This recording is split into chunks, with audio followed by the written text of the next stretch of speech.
easy treat, supercharged with a cherry flavour bomb. It's kind of 1980s, a little bit retro, a little bit Black Forest Gâteau, using sweet, syrupy cherries, rich dark chocolate, free-range eggs, golden caster sugar, and double cream. So first job, get a big pan on, because what we want to do, there's a light syrup with these beautiful pitted cherries. So we're going to reduce that down. These little beauties are going to give your mousse an incredible flavour boost. So, while that's going, chocolate. I've got a pan with about an inch of water, just on a very, very light simmer.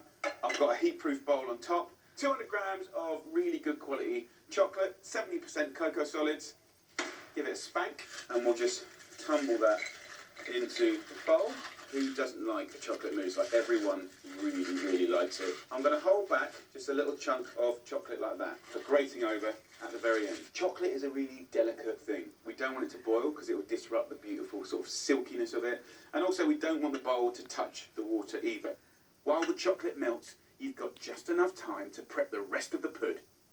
Okay, mousse. We want air. We want lightness. So we have to make that, earn that. So we're going to do that the old-fashioned way, with egg whites. So we're going to have 4 egg whites. I'm going to pinch the little yolks away like that. I do it like that, but you separate your eggs any way you want to. So yolks in one, whites in the other. Very importantly, a little pinch of salt. The salt will strengthen the albumen. Albumen. The salt will strengthen the eggs. Albumen. Look it up. I can't say it. Incorporate that air. You can see I'm angling the bowl. That's forcing air into it. In the time it takes to whisk your whites, your cherries will be reduced and syrupy. So look, the chocolate is melted. We'll take that off, and that can begin to cool down. What's nice about reducing these lovely cherries is you're intensifying flavour, colour, sweetness, of course, and then with that comes shine. So you want it to feel luxurious. I'm going to turn that off now. While the chocolate and cherries cool off, it's back to your yolks.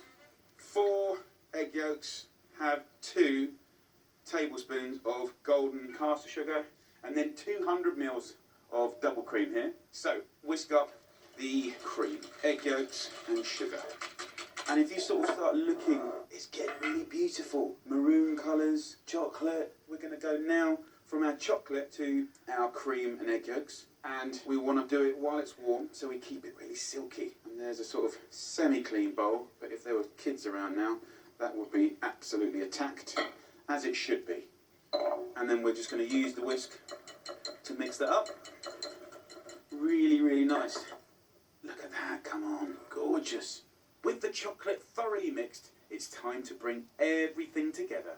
We've got the chocolate in the egg whites, and I'm going to just use a folding action, spin the bowl and fold the mousse.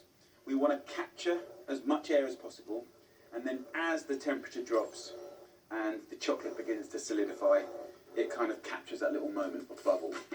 This is a totally fuss-free pud. Just layer generous dollops of mousse, followed by those syrupy cherry bombs, and repeat until your glass is full. And then all I'm going to do now is just grate some chocolate on top. There you go. We have a sweet and sour cherry rippled chocolate mousse. Not flashy, not chefy, very humble. Chill for an hour or so to firm up in the fridge, but if you just can't resist, then dig right in.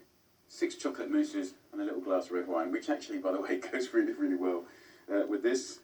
Let's go for it. Oh, come on. That's naughty. See that? All the air that we've caught. It's silky smooth. So easy to do. 5 ingredients working really, really hard on flavour, texture and contrast. Beautiful. Easy to make and bursting with flavour. If you don't think you've got time for decadent